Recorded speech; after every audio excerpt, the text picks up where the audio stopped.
Good morning class. Today we have discussed about the poem The Shed part 1, and in this particular scene we have discussed about the shed for the cows, shed for the machinery, shed for any other animal or anything.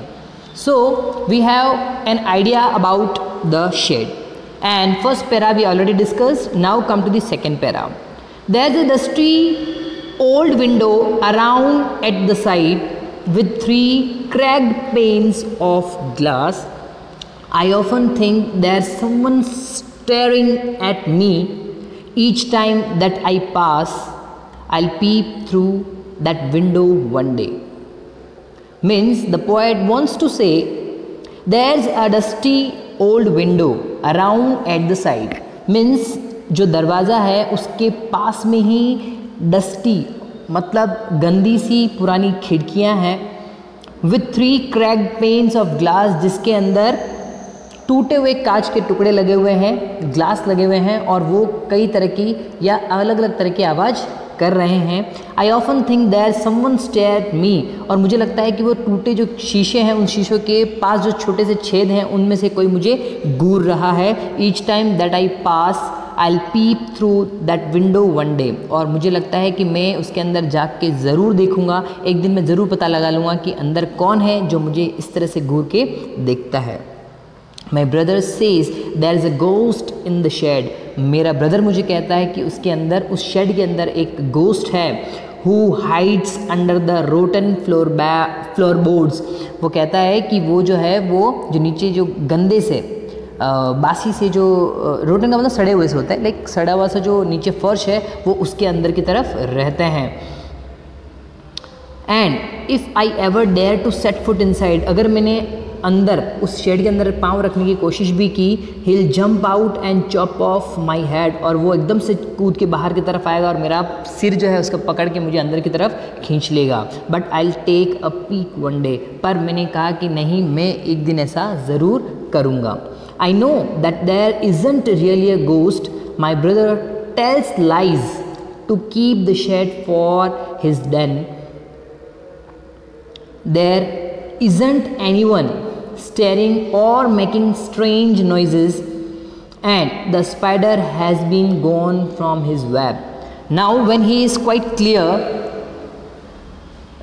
especially when he discussed about the shed, he thought about that कि ऐसा तो कुछ होता नहीं है, मैं हमेशा इन सब चीज़ों को करने की कोशिश करूँगा. ऐसा वो सोचता है कि मैं एक दिन उस घर के अंदर, उस शेड के अंदर जाऊँगा, एक दिन मैं खिड़की से झांक के देखूँगा. ये सब चीज़ें जब सोचता है तब उसे पता लगता है कि उसका जो ब्रदर है वो उसे सिर्फ डराने की कोशिश कर रहा है. वो वहाँ कोई भी ऐसा गोस्ट या ऐसा कुछ भी नहीं है. That's why it is written like I know that there isn't really a ghost. मुझे पता है कि वहाँ पे सचमुच कोई भी गोस्ट नहीं है. My brother tells lies to keep the shade for his den. मेरा जो ब्रदर है वो इस शेड को अपने लिए रखना चाहता है. अपनी डेन का मतलब होता है जो शेर की मांद होती है ना, उसको बोलते हैं डेन. तो बोलता है कि वो उसकी खुद के लिए इस चीज़ को रखना चाहता है. There isn't any one staring और मेकिंग स्ट्रेंजेस नॉइज़. वहाँ कोई भी नहीं है जो वहाँ पर मुझे घूरे या अलग अलग तरीके की आवाज़ें निकालें.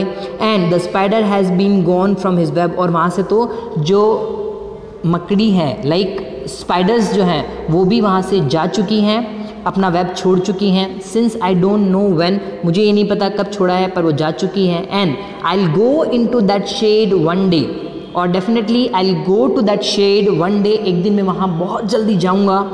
But not just yet, but not now, but I will go into that shed one day soon. Very soon I will go there and I will check whether it is a ghost or not.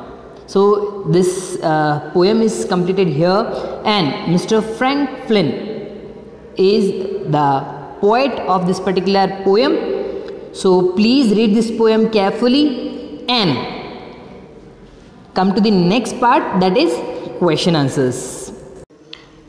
Now answer the following questions. Question number 1, 2, 3 and 4. All the questions you have to complete in your notebooks. And now the question number 2. Is there a room in your house or a house in your neighborhood locality where you would rather not go alone and never at night? If there is such a place, write a story for that. Okay, thank you.